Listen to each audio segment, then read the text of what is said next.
Bienvenue et bienvenue sur le replay de ce webinaire in situ. Aujourd'hui, on va parler finalement de la prévoyance, de la mutuelle, des dispositifs pour se protéger quand on est freelance, mais aussi quand on est dirigeant ou chef d'entreprise, ça fonctionne aussi. On a un expert avec nous aujourd'hui qui s'appelle Alexandre. Je vais vous le présenter après le générique. La première chose là tout de suite, c'est alors déjà, si vous regardez le replay, merci de regarder le replay. Et les commentaires sur LinkedIn, ça marche pas très bien sur les dernières fois. Est-ce que vous pouvez me mettre des commentaires là maintenant pour me confirmer que ça fonctionne?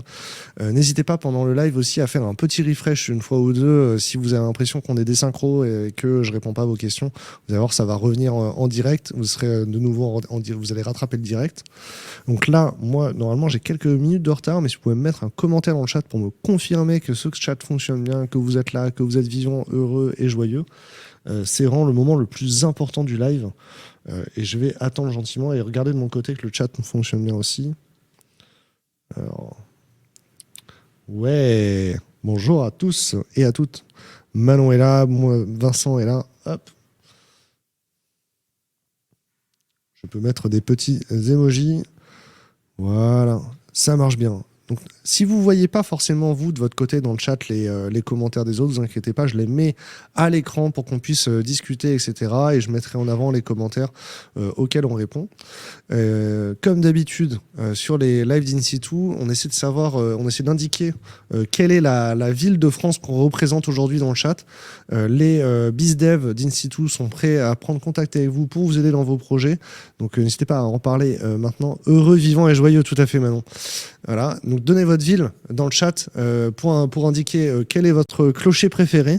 Et c'est parti pour le générique de l'émission aujourd'hui. C'est parti. J'étais deux à le faire. Bonjour à tous. Effectivement, vous avez beaucoup indiqué Lille. Alors j'ai l'impression que Lille est très présent aujourd'hui. C'est normal, c'est parce qu'à l'heure du déjeuner, les Lillois sont plus disposés pour faire des webinars. Je ne sais pas.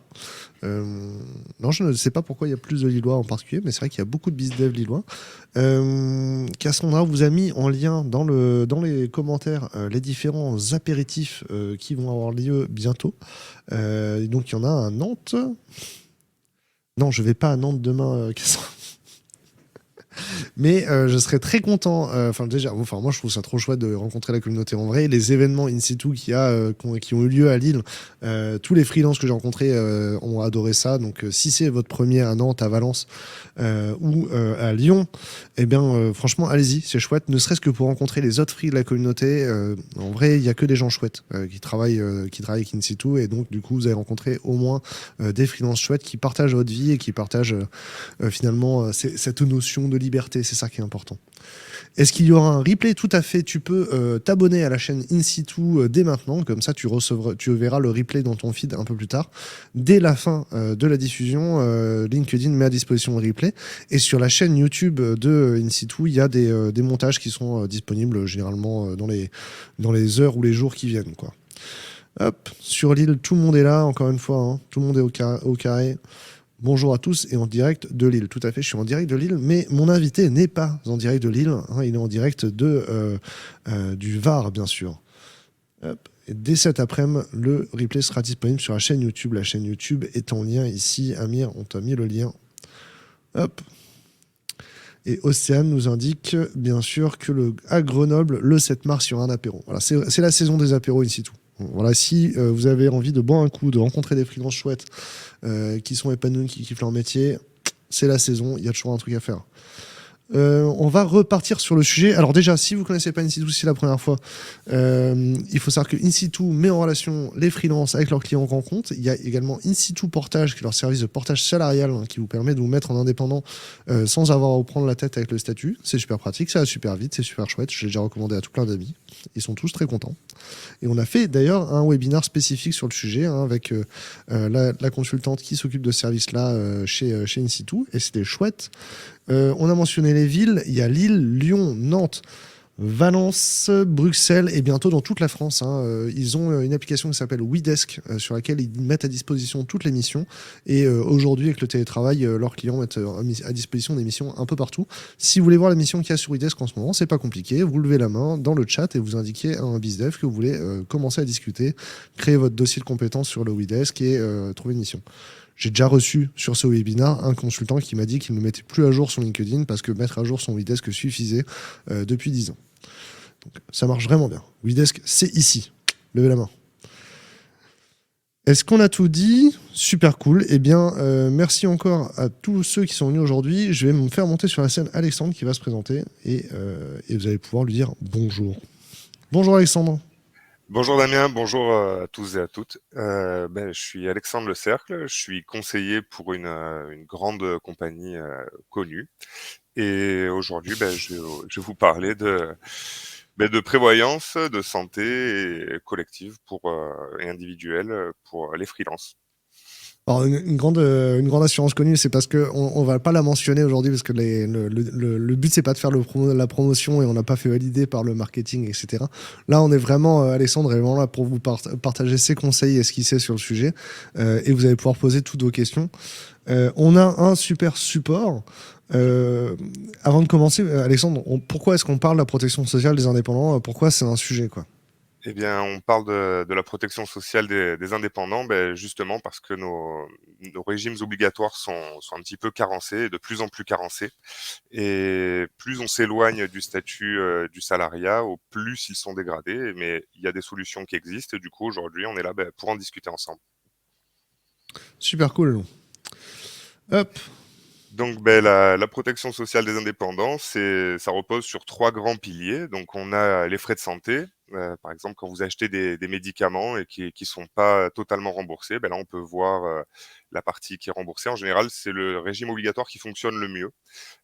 Ensuite, on a le maintien de revenus. Si vous êtes à votre compte et que vous avez, je vous le souhaite pas, mais un accident de voiture, eh bien, vous allez avoir une perte de revenus. Il y a un régime particulier qu'on va décrypter un petit peu plus tard.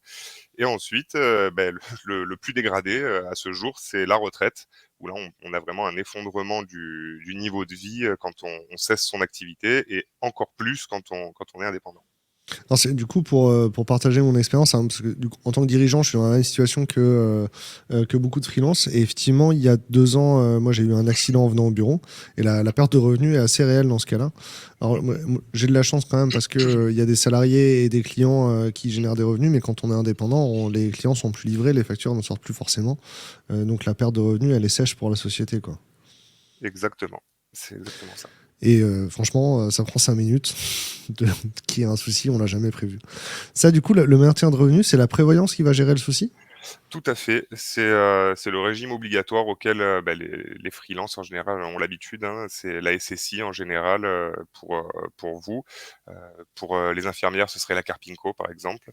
Et ce sont ces régimes qui vous coûtent très cher et qui sont finalement, pas hyper efficaces. Alors du coup, vous avez le temps de poser vos questions sur toutes les slides, etc. On attend un petit peu à chaque fois avant de passer à la slide pour savoir si vous avez des questions sur le sujet. Est-ce qu'il y a des choses à dire encore sur ce point de vue-là? Est-ce que là, du coup, ça, c'est similaire qu'on soit salarié ou indépendant? Non, quand on est salarié, on a l'entreprise qui est tenue de maintenir, votre niveau de revenu pendant un certain temps, et le calcul de votre retraite, il est fait en fonction d'une autre caisse, donc tout est différent en réalité. Mais on va pouvoir développer dans les slides qui suivent. Ok, let's go. Slide suivante. Les régimes obligatoires. Et voilà, ça c'est les régimes obligatoires. Donc juste pour que vous compreniez, hein, je vous dis pas simplement pour faire plaisir que les régimes sont en difficulté. En 1960, enfin dans les années 60, quand les régimes obligatoires ont commencé à être créés et mis en place pour tout le monde, il y avait 4 actifs pour un seul cotisant. Donc on voit que la balance était solide. En 1980, ils étaient déjà plus que 2,5. En 2000, moins de 2. Aujourd'hui, on est à moins d'1,5 et toutes les statistiques nous montrent que demain, on sera à 1. Donc concrètement, ça va pas aller en s'arrangeant et c'est pour ça que l'État, le sachant, a mis en place des dispositifs qui vous permettent, d'y accéder même si vos revenus, heu, de base, vous pouvez penser qu'ils ne le permettent pas, mais en réalité, avec des systèmes de déductibilité, je vais y arriver, tout devient possible. Hop. Du coup, aujourd'hui, on va évoquer, surtout 2 sujets. On va parler, de la fameuse mutuelle. Donc, c'est pour ça que je l'ai juste survolé, parce qu'en général, c'est le sujet qui est le mieux connu puisque c'est celui pratiquement tout le monde, salarié ou non, a déjà eu affaire à sa mutuelle. Donc c'est la prise en charge, comme je le disais, des médicaments non remboursés, la médecine douce, l'ostéopathie, remplacement de vos lunettes, et cetera. Et ensuite, on a donc la mal comprise prévoyance. Il y a souvent un amalgame qui est fait entre prévoyance et mutuelle, alors que la prévoyance pour les indépendants, c'est bien le maintien du salaire ou du revenu en fonction de votre statut. La mise en place d'un capital d'essai si on a des enfants, la prise en charge de l'invalidité, très importante parce que l'invalidité, c'est un événement qui survient en allant au travail où vous faites renverser, ou vous avez un accident de voiture, vous descendez une piste de ski, on est déjà dans ce cadre-là. La Et rupture ensuite, des ligaments croisés en la descendant le rupture ski. des Ouais. ligaments Elle est croisés connue, dont elle est tu m'as connue. parlé, en effet. Et ensuite, la garantie retraite, si on l'adjoint au mystérieux PER, parce que là, on entend un petit peu de tout. Donc c'est la constitution d'un revenu, passif pour sa retraite ou d'un capital, et en même temps, ça nous permet d'avoir une maîtrise fiscale tout au long de sa carrière et même après, on va l'évoquer un peu plus tard. Hop. Donc là, ces 3 engrenages permettent de montrer, en quoi il y a une synergie entre prévoyance et retraite. Alors, là, sur l'engrenage de droite, j'ai marqué accident ou maladie, donc ça sous-entend qu'on s'arrête. Ça vient nous activer la prévoyance pour maintenir ses ressources, donc je n'ai pas de perte de revenus. Et si, par exemple, on était en invalidité, la prévoyance paierait également le contrat retraite, ce qui fait que, par le biais de ce système-là, vous êtes assuré d'avoir protégé votre famille, votre entreprise et vous-même, parce que vous allez toucher, du coup, l'intégralité de votre revenu actuel tout au long de votre vie, en fonction du contrat bien sûr, mais, on va pas rentrer tout de suite dans les détails. Et ensuite, le maintien, de votre retraite complémentaire, en même temps, payée par votre prévoyance. Est-ce que vous avez des questions déjà dans le chat? Est-ce que moi ça m'intéresse de savoir dans le chat, la majorité d'entre vous êtes freelance. Est-ce que vous avez déjà, le plus souvent vous avez déjà une mutuelle? Ça en général quand même assez rapidement on s'équipe. Mais est-ce que votre assureur sur la mutuelle vous a parlé de la prévoyance? Est-ce qu'il vous a parlé du père? Est-ce que vous êtes déjà équipé?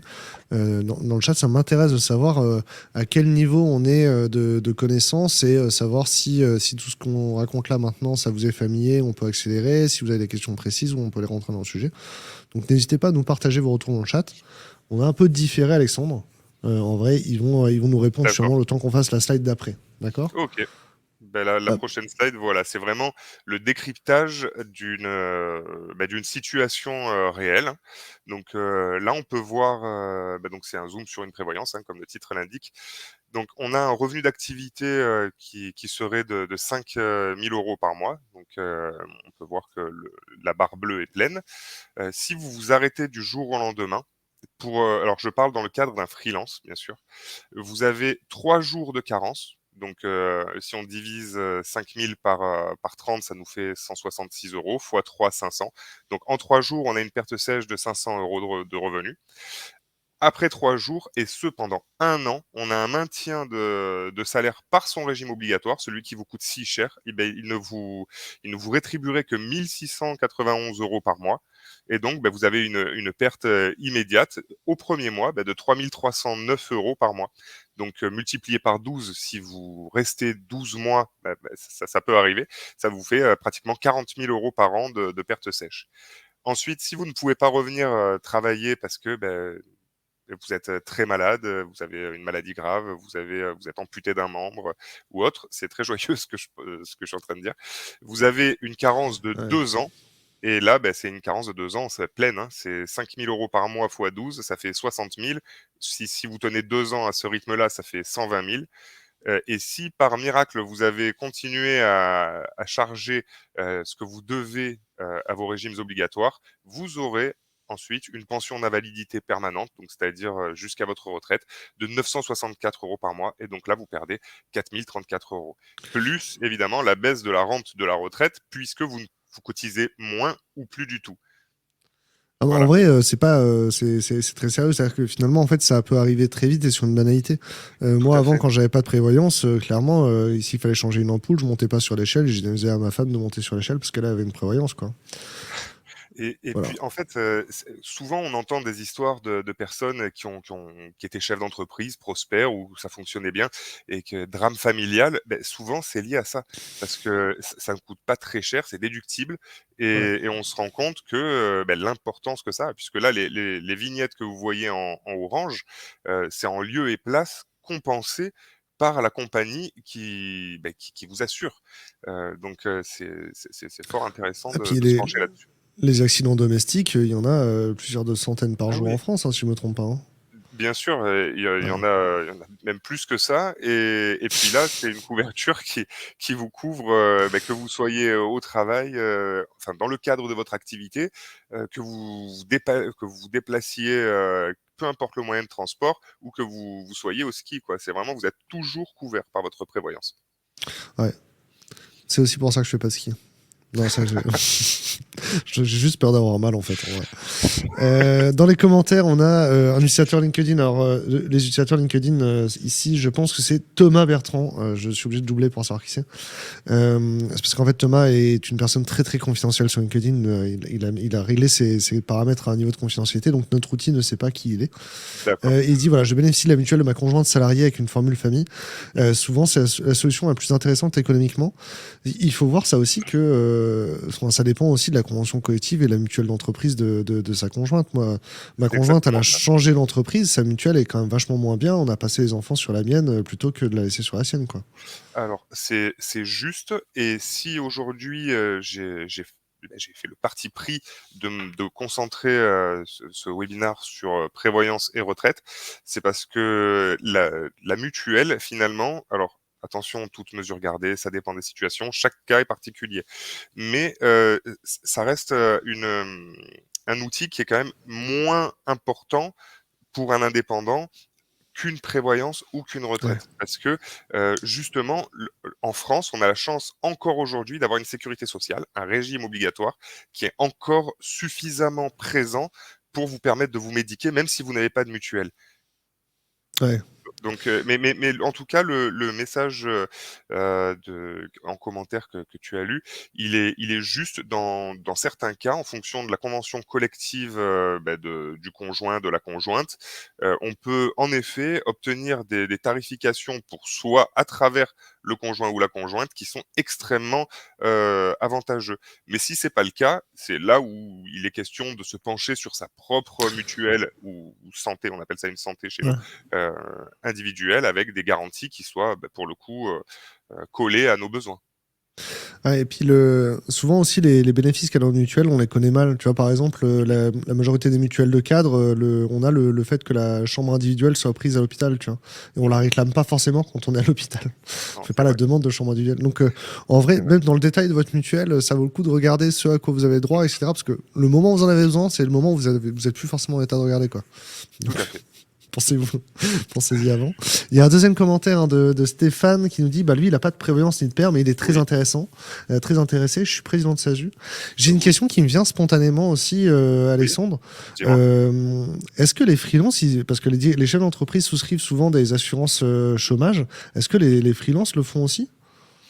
Alors les assurances chômage, c'est quelque chose quand même qui est un petit peu hors cadre parce que Mhm. là, globalement, alors peut-être que je me trompe, mais il doit y avoir chez les freelances beaucoup de personnes qui travaillent seules, donc qui n'ont pas de salariés et en fonction du statut Mhm. que vous avez et je pense, qu'il doit y en avoir beaucoup qui cotisent, sur des régimes qui vous permettent d'utiliser la loi Madelin, enfin les déductibilités Madelin et c'est pour ça que ces outils, ils sont intéressants, c'est parce que justement, ils viennent, en déduction à un moment donné et ça permet de les rendre accessibles à tous. Alors que il me semble, je suis pas spécialiste de la question de la garantie, chômage, mais il me semble pas que ce soit des régimes qui soient Ouais. déductibles. Mais je comprends aussi que en fait, quand tu as des salariés, tu dois liquider ta société parce que tu peux plus payer les salaires, tu vois.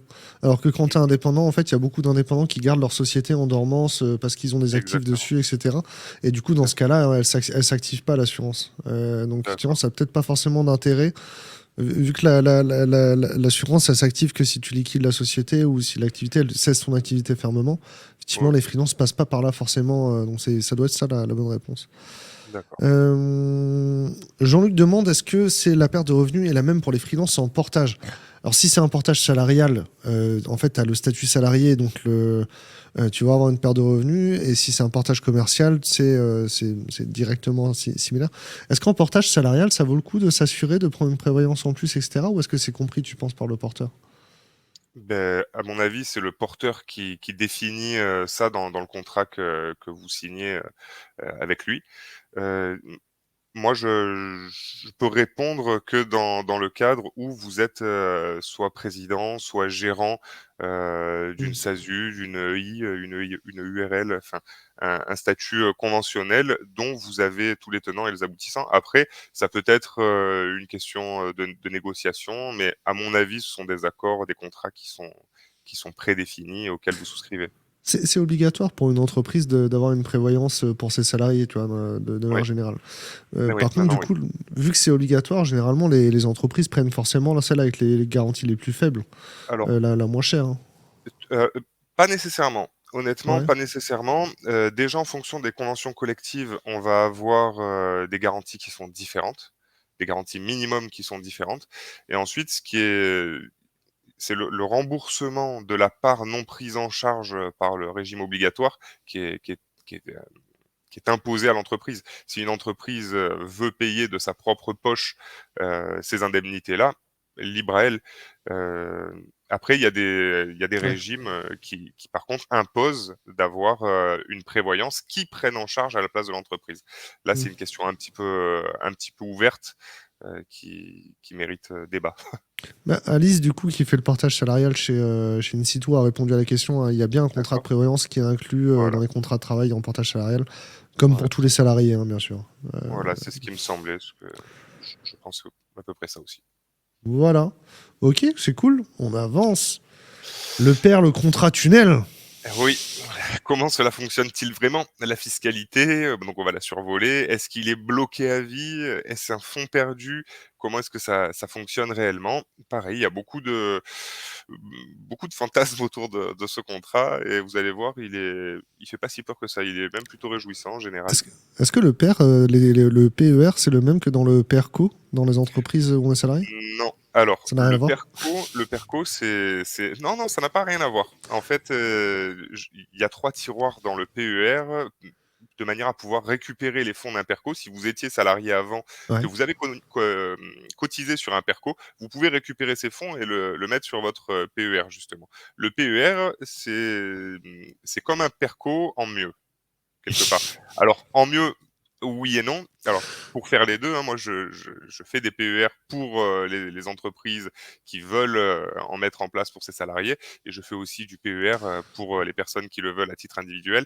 Mais le PER est forcément plus performant parce qu'il est entièrement personnalisable. Ouais. Étant donné qu'il s'adresse à une personne, il c'est pas un contrat qui est générique et qui va s'appliquer à un Ouais. maximum de personnes. Mais du coup, un PERCO, est-ce que c'est un PER collectif? C'est un PER collectif. C'est Ah, un mais non, plan d'épargne, retraite collectif. ah, mais non, ça marche. J'étais pas faux, tu Ouais, vois, ouais. genre, c'était Non, ça. non, Mais- c'est un cousin, c'est un petit cousin. parce que moi, à chaque fois qu'on dit PERCO, je vois franchement le percolateur de café, quoi. Franchement, à chaque fois, le D'accord. PERCO, j'ai du café en tête, hein. Je sais pas si c'est Non, une déformation. c'est c'est pas ça. Allez, let's go. Alors, là, on a pris l'exemple, d'un confrère, hein, qui a un revenu, médian au long de sa carrière. Je crois que j'avais regardé, il à 40 ans ou à 38 ans, il était à peu près à 100 000 € de chiffre d'affaires, ce qui l'amenait à 60 et en fin de retraite, il prenait sa retraite à 67 ans avec un dernier revenu d'activité à 73 000 € et avec 73 212 € de dernier revenu d'activité et son revenu estimé à la retraite sera de 26 676 €. Donc, on a une décote de 60 là, à peu près, je pense.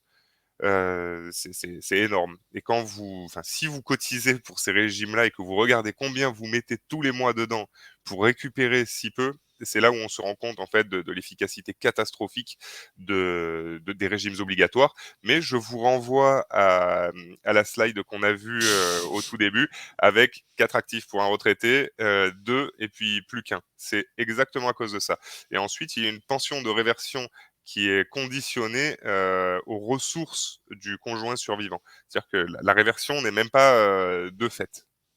Ouais, d'accord. Voilà, ça c'est pour faire, un petit état, de la situation, à date sur les régimes de retraite, obligatoires. Et du coup, le 26K, donc on passe de 60K net à 26K net, quoi. Ah non, de 70 net à 26, ouais. Ouais, ça pique, hein. Ah oui, ça pique beaucoup, ouais.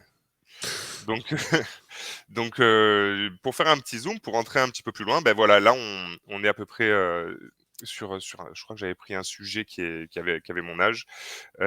Chiffre d'affaires, 100 000, revenu imposable, bah, du coup 60, avec, un conjoint pacsé, revenu imposable du conjoint 25 000. Alors, on va faire un raccourci, hein, on va rien appliquer du tout, pas de 10, pas de frais réels, c'est vraiment pour comprendre la mécanique de ce contrat. Donc, s'il a un enfant, enfin, s'ils ont un enfant, ils vont payer 12 600 € environ d'IR, pardon, par an. Si, pas d'enfant, je confonds les pictogrammes. Pas d'enfant, 12 600 € d'IR par an. Un enfant, 11 000. 2 enfants, 9 300. Comme ça, on peut voir la dégressivité et l'impact des enfants sur cette typologie de revenus. Ouais, encore une fois, c'est pas très rentable de faire des enfants, quoi. En fait, ça dépend plein de choses, en réalité. Là, vraiment, j'ai pris un cas extrêmement simple pour que la mécanique soit assimilable, complètement. Mais à nouveau, chaque cas est particulier, hein. Parce que là, on peut basculer. Donc voilà, le PER, comment est-ce qu'il fonctionne? Donc là, on a pris en exemple, ce foyer fiscal-là, avec un seul enfant, donc un IR de base à 11 000 € par an. Si, un des 2, on va dire, si, notre exemple, plaçait 6 000 € par an, donc divisé, en 12 mois sur un contrat PER, bah, tout au long de l'année. Donc il y a une formule de calcul qui définit le maximum, qu'on puisse mettre en déductibilité. Parce que s'il y a pas de plafond, bah, c'est plus un PER, c'est un paradis fiscal. Quand on injecte cet argent dans le PER, donc j'en profite également pour vous dire, les fonds ne sont pas perdus, ils s'accumulent, c'est votre épargne, c'est votre compte. C'est comme si vous mettiez de l'argent dans un livret A. C'est pas comme l'assurance de la voiture où quand on arrête, c'est fini. Eh bien, une fois qu'on a injecté cet argent dans le PER, on a une réduction d'impôt. Donc là, moins 1800 parce que la TMI, donc la tranche marginale d'imposition, qui détermine le coefficient de déductibilité, ici 30%, donc ça vous donne 1800 euros. Et donc l'IR est réduit à 9200 euros. Donc vous avez gardé dans votre poche 1800 euros en ayant économisé de l'argent. C'est ça la mécanique du PER. C'est en ça que c'est très efficace. Pareil, je vous le dis tout Donc, de suite. plus je dépose, là, donc je dépose 6 000 € Oui. mon placement et Oui. j'économise et l'État me rend 1 800 € en crédit Non, d'impôt, quoi. tu ne les donnes pas. Oui, c'est ça, donc À c'est la de la à la réduction fin de d'impôt. l'année, ouais, c'est de la déductibilité, tout à fait. Du coup, là, j'ai mis 30, en fonction de votre, c'est un exemple simple, mais en fonction de votre statut, de votre forme juridique, si vous êtes à l'IR, à l'IS, si vous avez 8 enfants, si vous n'en avez pas, ça peut évoluer. Là, c'est dans notre cas et dans la plupart des cas, on est quand même sur une tranche à 30, quand on est sur ce niveau de revenu-là. Mais c'est une étude qui se fait. Mais la plupart des gens qui gagnent environ 100 000 € par an, ils sont sur cette tranche-là. Ouais, donc là, on était à 11 000 avant, maintenant on est à 9 200, quoi. Exactement. On fait une économie immédiate de 1 800 € et on a, 6 000 € dans une boîte. 6 000 € qui travaillent en plus. Ouais, donc ils génèrent des intérêts par Exactement, capitalisation. exactement. Ok. Du coup, comment je peux utiliser mon épargne PER? Alors déjà, on va partir, de son objectif, hein, de ce pourquoi il a été créé. Normalement, ce pourquoi on le souscrit. Donc au-delà de la maîtrise fiscale, comme vous l'avez vu, hein, durant votre vie professionnelle, vous pouvez récupérer soit en capital, soit en fractionné, soit en rente. Pourquoi? Bah, parce qu'en fait, personne ne connaît réellement sa situation, à la retraite. Si par exemple, à la retraite, comme vous l'avez vu, vous avez une toute petite compensation par la SSI, vous allez avoir une fiscalité qui est très basse et donc ça peut valoir le coup de prendre, en fractionné avec des montants confortables pour, et vous maîtrisez du coup l'imposition que vous allez avoir à la retraite. Si par exemple vous avez hérité ou prévu le coup, vous avez réussi à vous faire par exemple un petit patrimoine immobilier et que vous fassiez du Airbnb, s'il y a une année où vous faites beaucoup de bénéfices grâce à Airbnb, vous pouvez dire hop, moi cette année je prends rien, comme ça j'arrête de payer des impôts. Et si l'année d'après, par exemple, j'ai une moins bonne année en locatif, mon impôt sur le revenu s'effondre et hop, moi je peux venir compenser avec mon PER. Et puis après, vous avez aussi la possibilité de prendre des rentes jusqu'à votre mort, réversibles, de manière en fait, à avoir un revenu lissé. Mais ça, vous pouvez pas le savoir réellement dès aujourd'hui, à moins que vous ayez 63 ans et 9 mois. C'est compliqué de savoir quelle sera sa situation à la retraite. Et c'est pour ça qu'on propose ce mode de récupération, hein, de dénouement de contrat. Alors du coup, c'est quoi le fractionné là? C'est le fait d'en prendre tous les ans, c'est ça? Alors, en fait, quand on parle, je vais repartir de ma vignette haute et je vais redescendre. Quand on dit en capital, par exemple, si vous avez 500 000 euros sur votre compte, vous pouvez dire je prends 500 000 euros en capital. Le problème qu'il y a, c'est que 500 000 euros vont être taxés fortement. Si vous rentrez sur votre compte en banque 500 000 euros d'un coup, normalement, à la fin de l'année, il y a une petite lettre qui arrivera dans votre boîte aux lettres et on va vous demander pas mal d'argent. Mais vous pouvez dire, par exemple, je prends sur les 500 000, 100 000 euros tout de suite, je laisse 400 000, je prends 250 000 euros, je les prends en rente. Comme ça, j'ai toujours une rente qui arrive. Et en plus, j'ai eu mon petit chèque pour partir. Et le fractionné, c'est dire, je veux 20 000 euros cette année, j'en veux 40 000 l'année prochaine. C'est vous qui décidez comment vous voulez fractionner votre capital restant. Mais vous pouvez à la fois tout faire en capital, tout faire en rente, garder tout pour du fractionné, c'est vraiment à la carte. Parce que c'est assez intéressant pour l'assurance finalement, parce que ça fait beaucoup de capital qui est bloqué chez elle et qu'elle peut investir ou c'est en réserve, quoi. Oui, tout à fait. Ce qui C'est fait que quand... Oui, vas-y. c'est pour ça qu'il y a j'imagine, si je comprends bien, c'est pour ça qu'il y a des compagnies qui ne veulent pas faire du fractionné, c'est parce que c'est plus intéressant pour eux financièrement, quoi. Oui, oui, oui, bien sûr. En fait, au plus il y a de gestion, c'est surtout à ce niveau-là, Mm. plus il y a de gestion derrière, au plus ça coûte à la compagnie. Donc, Ouais. donc forcément, de dire on va faire du fractionné ad vitam, ça coûte de l'argent. De dire votre capital, vous pouvez en prendre qu'une partie et prendre une autre en rente et le reste en fractionné, mais pas tout de suite. Tu vois, derrière, il y a quand même un service administratif qui est une mécanique administrative derrière qui est lourde, mais qui reste au service du client. Ouais, je comprends. C'est-à-dire que effectivement, si tous les ans, il faut s'appeler pour savoir comment on met en fractionné, effectivement, il y a un humain qui doit travailler à chaque fois, quoi. Tout à fait. Ouais, ça a du sens. Et ensuite, vous avez la possibilité de débloquer par anticipation votre PER. Alors, il y a des cas malheureux, il y a surtout des cas malheureux et un cas heureux. Alors, il y a en cas d'invalidité, dans certains cas, vous pouvez récupérer l'argent que vous avez sur votre PER. En cas de décès, vous faites hériter vos ayants droit, mais aussi en cas de perte mari, femme, enfant. Donc c'est encore une fois très gai ce que je dis. Et fin de droit qui fait suite à la cessation d'une activité qui fait elle-même suite à une liquidation judiciaire. Vous pouvez récupérer votre PER, on vous laisse pas sur la paille. Et ensuite, dans le cas de l'achat d'une résidence principale, vous pouvez récupérer à hauteur de votre apport. On vient de passer là, alors tu dis c'est pas très heureux, mais on vient de passer le record d'audience, hein. C'est vrai? Voilà, il y a 107 personnes en direct, on avait jamais dépassé les 100 encore aujourd'hui. Ok. Donc je pense que les gens sont pas si malheureux que ça, effectivement. Le sujet leur plaît.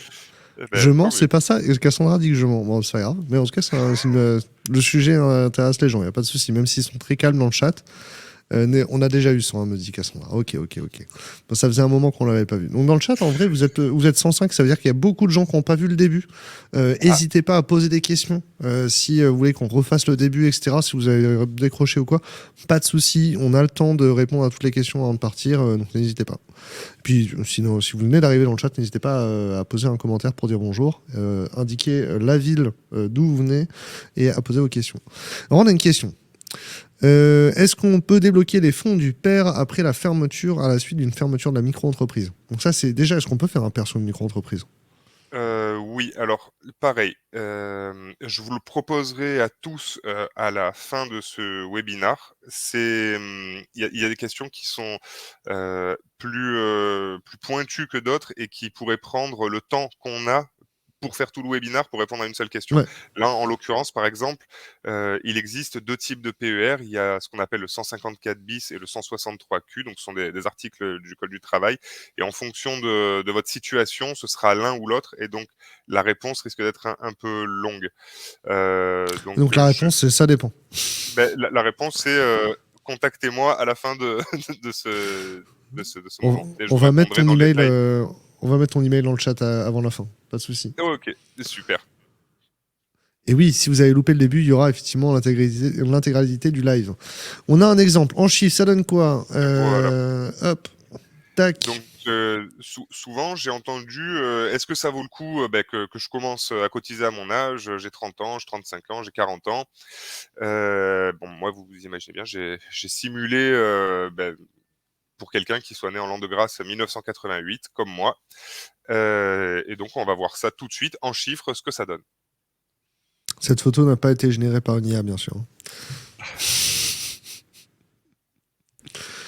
Hop. Effectivement, tu as été tagué sur LinkedIn maintenant. Les gens vont te mentionner sur LinkedIn, t'envoyer des messages, c'est parti.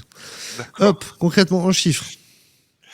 En chiffres, donc toujours pour 6 000 € par an, si vous cotisez à partir de 36 ans et que vous allez, jusqu'à la retraite, vous aurez fait une économie d'impôt sur la période de 76 281 €, donc toujours dans vos poches. Vous aurez un capital disponible de 351 000 € et vous aurez eu une plus-value, donc le fruit du travail de l'assureur, de 97 000 €. Ça fait une rente d'à peu près 922 € par mois à vie. Donc 97 000 de plus-value plus 76 000 d'économie d'hier, ça vous fait à peu près 173 000 € de générer juste à travers ce contrat-là. Donc c'est pas une paille, quoi. C'est pas un taille-crayon, c'est quand même très, très important. J'en profite pour vous dire que les chiffres de plus-value et donc de capital disponible sont réalisés avec un simulateur, notre simulateur en interne. Et il y a 2 éléments à savoir. La première, c'est que je me dois de vous le dire, n'importe quel établissement financier qui ne vous le dit pas, méfiez-vous. Mais les performances passées ne présagent pas des performances futures, même si ça nous donne une bonne idée. Et ensuite, en fonction de votre profil d'investisseur, quand vous faites un PER, on fait ce qu'on appelle une démarche conseil qui va nous permettre d'identifier votre connaissance financière. Je regarde mes mains comme si tout le monde les voyait. Et d'un autre côté, votre appétence au risque. Et donc, ça nous permet de nous situer. Et là, on est sur un profil dynamique, donc c'est-à-dire sur un petit peu plus que la moyenne.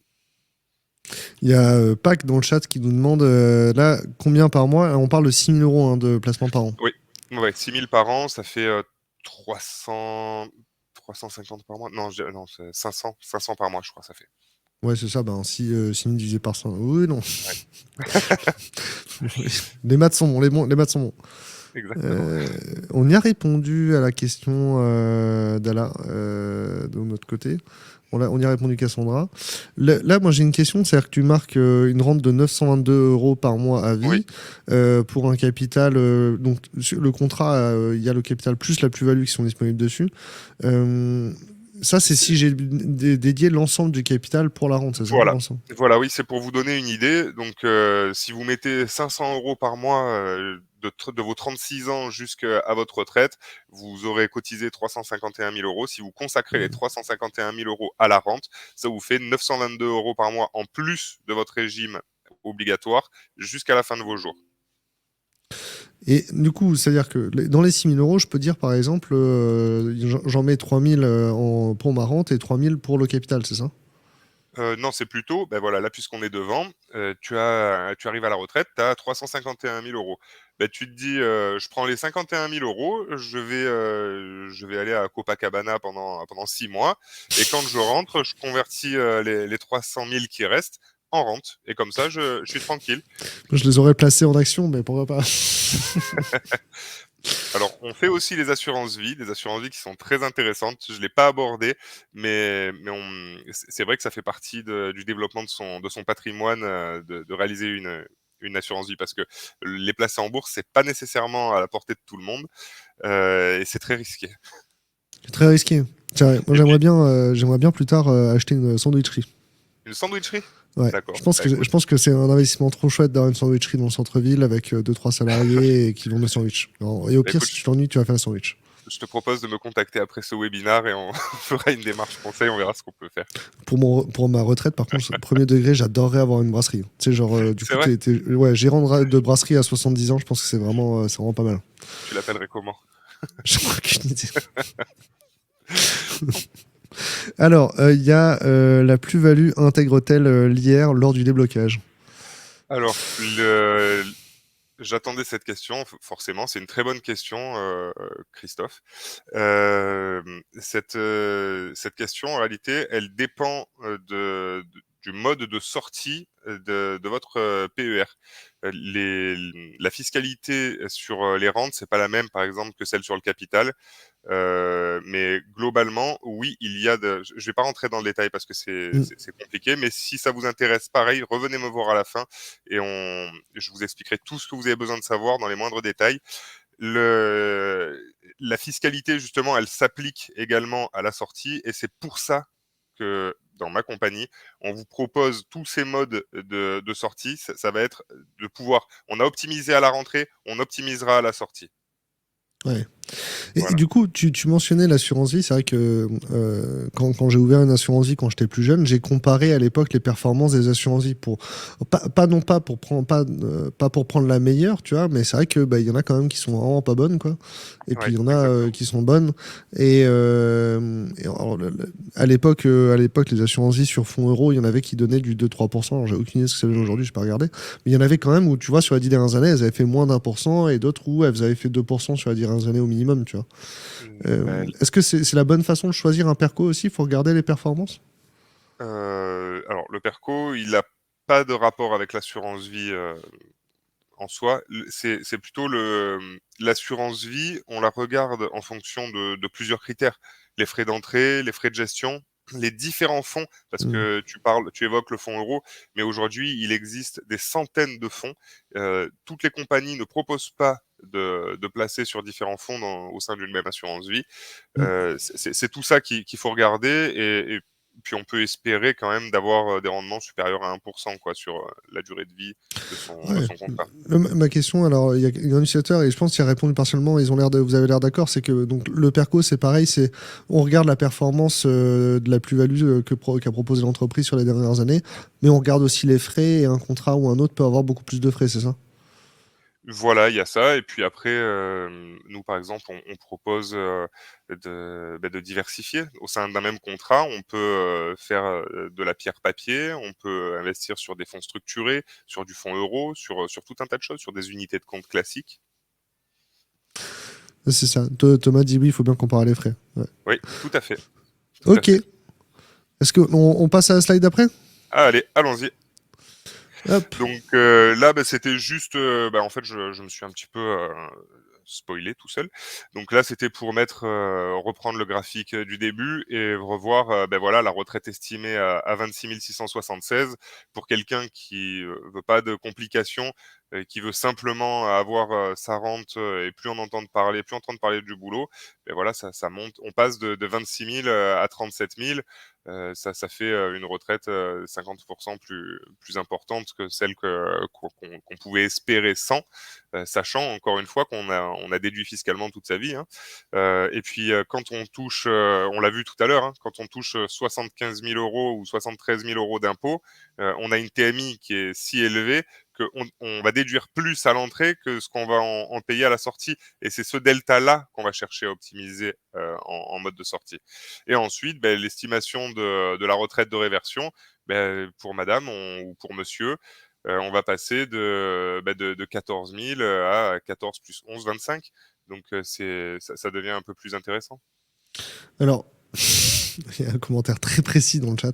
Mais là, du coup, que je comprenne bien et qu'on soit tous d'accord, qu'on soit au même niveau de compréhension, la retraite de réversion, c'est après mon décès, mes conjoints qui la touchent, c'est ça?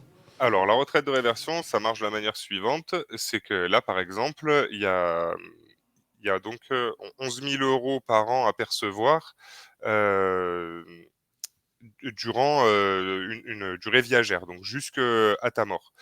La compagnie, elle va garantir la réversion pendant 25 ans. Donc si, par exemple, tu décèdes après 5 ans, de rente, il va rester Mhm. 20 ans à percevoir à madame. D'accord. En gros, le but, c'est que la compagnie ne garde pas d'argent qui ne lui appartient pas. Ouais, mais du coup, si je vis au-delà de 95 ans, j'ai plus ma rente. Madame n'aura pas de réversion, ou monsieur n'aura pas de réversion, mais toi, tu auras récupéré auprès de la compagnie plus que ce que tu as versé. Donc tu auras gagné ou tu gagnes. Tu gagnes dans les 2 cas.